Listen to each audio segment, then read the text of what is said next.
মুর্শিদাবাদে মুখ্যমন্ত্রী মমতা বন্দ্যোপাধ্যায় পৌঁছেছেন দুদিনের তার এই সফর। আজ বহরমপুর পৌঁছলেন তিনি কিছুক্ষণ আগেই। কাল ঠাসা কর্মসূচি রয়েছে।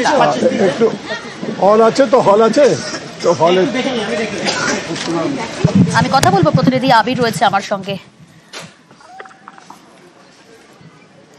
জনসংযোগে মুখ্যমন্ত্রী মমতা বন্দ্যোপাধ্যায়, সেই ছবি আমরা দেখতে পাচ্ছি। আবির, দেখো যে ছবি তুমি দেখতে পাচ্ছ এই মুহূর্তে মুর্শিদাবাদের বিভিন্ন জেলার যে সরকারি অফিসগুলি রয়েছে সেই সরকারি অফিসগুলোর হাল কি সেটা দেখতে মুখ্যমন্ত্রী তিনি নিজে বেরিয়ে পড়েছেন।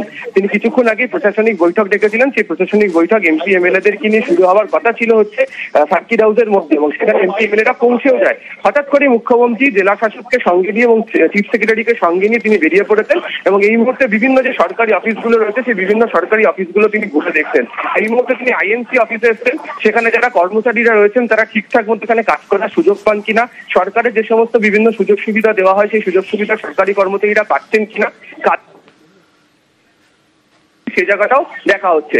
বহরমপুরে যে সরকারি অফিস, জেলা শাসকের যে অফিসের যে জায়গা তিনি সেখানেই এই মুহূর্তে রয়েছেন। তার সঙ্গে ডিজি রয়েছেন, চিফ সেক্রেটারি রয়েছেন এবং মুখ্যমন্ত্রী প্রত্যেককে জিজ্ঞাসা করছেন। একেবারে বিশেষ করে যারা মহিলা কর্মীরা রয়েছেন তাদেরকে ধরে ধরে তিনি জিজ্ঞাসা করছেন যে তারা কতটা কাজ করছেন, কি অবস্থা, কাজের সমস্ত পরিবেশ রয়েছে কিনা, এবং সত্যি পরিবেশ কতটা রয়েছে সেটা দেখার জন্য এই মুহূর্তে তিনি ভেতরে দপ্তরের মধ্যে রয়েছেন এবং সেখানকার কর্মী যারা রয়েছেন তাদের সঙ্গে তিনি কথা বলাও শুরু করে দিয়েছেন।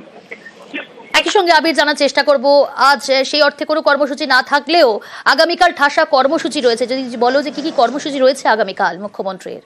দেখো আগামীকাল তো তিনি ধুলিয়ান যাবেন, সুতিতে তিনি যাবেন, যে আক্রান্ত এলাকাগুলি রয়েছে সেগুলোতে তার যাওয়ার কথা রয়েছে। তবে এই মুহূর্তে হঠাৎ করেই, তার কারণ হচ্ছে তুমি জানো যে একটা মস্ত বড় জেলা হচ্ছে মুর্শিদাবাদ, তার যে প্রশাসনিক হেডকোয়ার্টারের যে জায়গা সেখানে রয়েছে, তো সেক্ষেত্রে দাঁড়িয়ে কতটা কাজ হয় এবং যারা আসল কর্মচারীরা রয়েছেন তারা কি ধরনের কাজ করেন, প্রশাসনিক স্তরে কি ধরনের ব্যবস্থা গ্রহণ করা হয় সেটাই সরেজমিনে দেখার জন্য এই মুহূর্তে তিনি বহরমপুরে যে জেলা শাসকের যে দপ্তর সেখানে তিনি এসে পৌঁছলেন।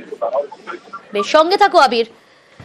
বহরমপুরে মুখ্যমন্ত্রী মমতা বন্দ্যোপাধ্যায় এই মুহূর্তে জেলা শাসকের দফতরে পৌঁছেছেন মুখ্যমন্ত্রী। সেখানে সরকারি কর্মীরা তারা সরকারি যে সমস্ত সুযোগ সুবিধা তারা সেসব পাচ্ছেন কিনা সেই সমস্ত তিনি জানার চেষ্টা করছেন। একই সঙ্গে তিনি জনসংযোগে রয়েছেন এবং সবাই ঠিকমতো কাজ করছেন কিনা তা জানতেই হঠাৎ এই সারপ্রাইজ ভিজিট জেলা শাসক দফতরে।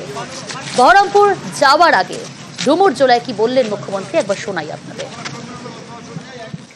Communal riots will not support, और स्टेट में किसी को बात करने का मौका नहीं है कि वो लोगों को बात करने नहीं देता। मुर्शिदाबाद में मैं पहले जा सकती थी, लेकिन जब तक हमारा कोई चीज़ अगर कुछ हो, स्टेबिलिटी ना आए, पीस मेंटेन ना हो, तब तक हम लोगों को जाके डिस्टर्ब नहीं करना चाहिए। स्टेबल बहुत दिन से हो गया, लेकिन हमारा जगन्नाथ धाम का प्रोग्राम था, वो बहुत दिन पहले हम अनाउंस किया, तो वो प्रोग्राम करके तब मैंने आज जा रहा हूँ।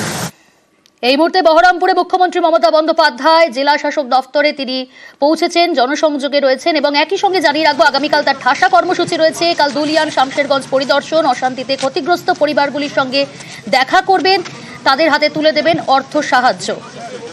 আরও একবার জানার চেষ্টা করব, আবির রয়েছে আমার সঙ্গে। আবির, কিছুক্ষণ আগেই বহরমপুরে পৌঁছেছেন মুখ্যমন্ত্রী এবং একই সঙ্গে তুমি যেমনটা বলে এই মুহূর্তে জেলা শাসক দপ্তরে তিনি পৌঁছেছেন এবং সেখানে সরকারি কর্মীরা তারা ঠিকঠাক কাজ করছেন কিনা সমস্ত কিছু তিনি খতিয়ে দেখার চেষ্টা করছেন। আমরা যোগাযোগ করার চেষ্টা করব আমাদের প্রতিনিধি আবিরের সঙ্গে। তবে যে ছবি আমরা দেখাচ্ছি, বহরমপুর পৌঁছেছেন মুখ্যমন্ত্রী মমতা বন্দ্যোপাধ্যায়। আগামীকাল তার ঠাসা কর্মসূচি রয়েছে, তবে তার আগে আজ এই মুহূর্তে বহরমপুর জেলা শাসক দপ্তর সেখানে রয়েছেন তিনি।